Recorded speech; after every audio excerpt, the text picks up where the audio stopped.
Welcome to the Daily Spiral. Okay, let's just be for real for a second. It's 2 p.m. on a Sunday. You are a full-on duvet burrito. The crumbs in your sheets have officially formed a small, crunchy civilization. Your thumb is cramping from scrolling, and the only cardio you've done today is rolling from your left side to your right. You call this self-care. You know what I call it? Practicing for being a corpse.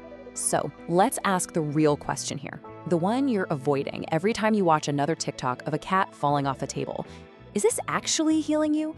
Or are you just marinating in your own anxiety, hiding from a world that feels like way too much?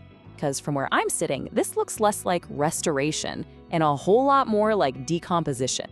So what even is bed rotting? I mean, it's not sleep, right? It's that weird, sticky in-between state. Wakeful inertia. You're conscious, but you've basically just given up.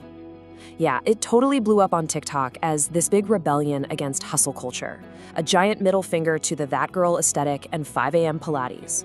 But, has the rebellion gone too far? Yeah, it's gone too far. Because this isn't just a lazy Sunday anymore. The data shows that Gen Z spends about 21 days a year, that is 3 full weeks of your life every single year, in this state of suspended animation. 3 weeks where you are consciously choosing to just decompose. Let that sink in for a second. Okay, let's get into it, because that phone you're clinging to like it's a life raft, it's actually the anchor that's pulling you under. You think it's comforting you, but really, it's turning your brain into a dopamine zombie.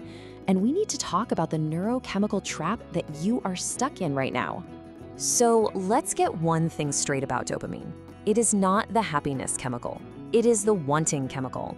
It's that little neurological itch in your brain that just says, gimme more. It's the thing that keeps you swiping, absolutely convinced that the next video will be the one that finally makes you feel something. Spoiler alert, it won't. See, your brain on TikTok is all wanting and zero liking.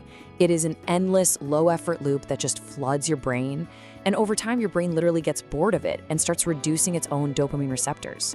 This makes normal, healthy things like, a walk or seeing your friends feel completely boring and joyless.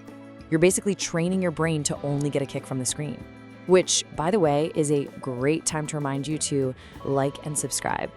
And this is the paradox, isn't it? You feel completely and totally drained, but your mind is racing a million miles an hour.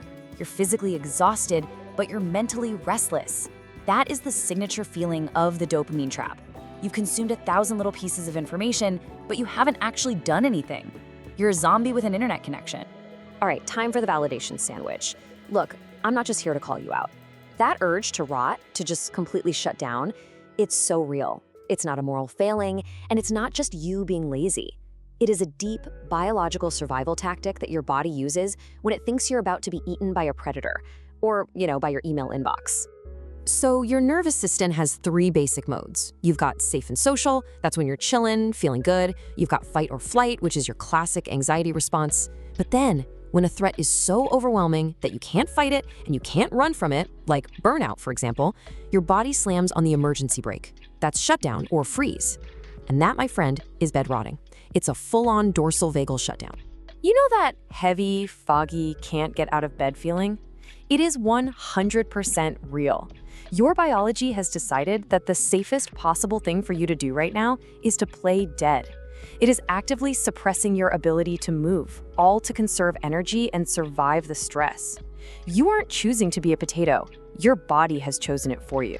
And this is the snapback, right?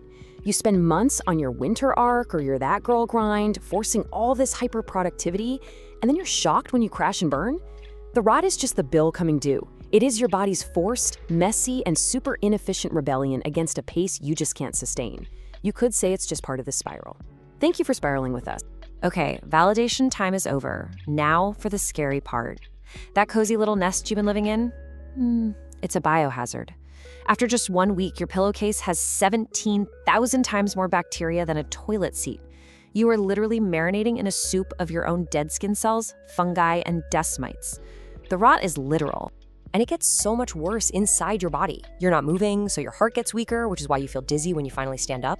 Your muscles and the little energy factories inside them, your mitochondria, they start to decay.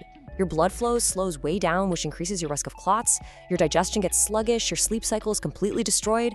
You are actively falling apart. It's use it or lose it, people.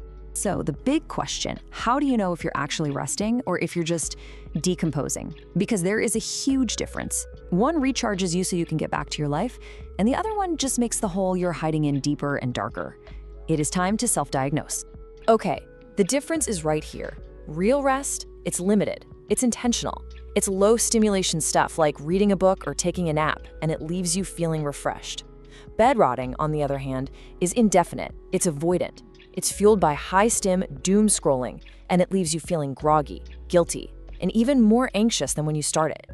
It's all about your intention and how you feel after. So, are you recharging or are you hiding? I mean, can we just be brutally honest for a hot second?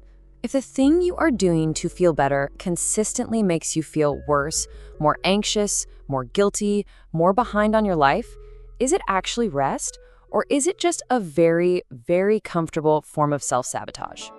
Okay, enough of the doom and gloom. Let's talk about the fix. And I promise I am not about to give you some insane 10-step wellness routine that you're gonna abandon in 2 days. The way out of the rot is ridiculously, almost offensively simple. It's about one thing and one thing only: breaking the freeze.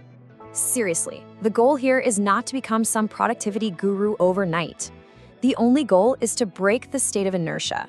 It's about doing one tiny thing that signals to your frozen nervous system that the threat has passed and it is safe to move again. The bar is on the floor. Here are your micro wins. Open a window. Let some actual sunlight hit your face. That's a safety signal to your brain. Wiggle your toes. Roll your ankles. That tells your body it's safe to be mobile again. And for the love of God, change your disgusting sheets. Reset your environment. These are not big asks. They are tiny physical actions that can break the spell. But honestly, it all boils down to this one thing. The ultimate opposite action to lying down is standing up. That's it. That's the whole plan. Just put your feet on the floor and stand up for 1 minute. This one tiny act of defiance is powerful enough to disrupt the entire neural pattern of avoidance. It tells your brain the freeze is over. So here's the bottom line. This isn't a choice between being productive and being lazy. This is a choice between active regeneration and passive decay. So please, I am begging you, choose to rest in a way that actually makes you feel more alive, not less. Now go touch grass.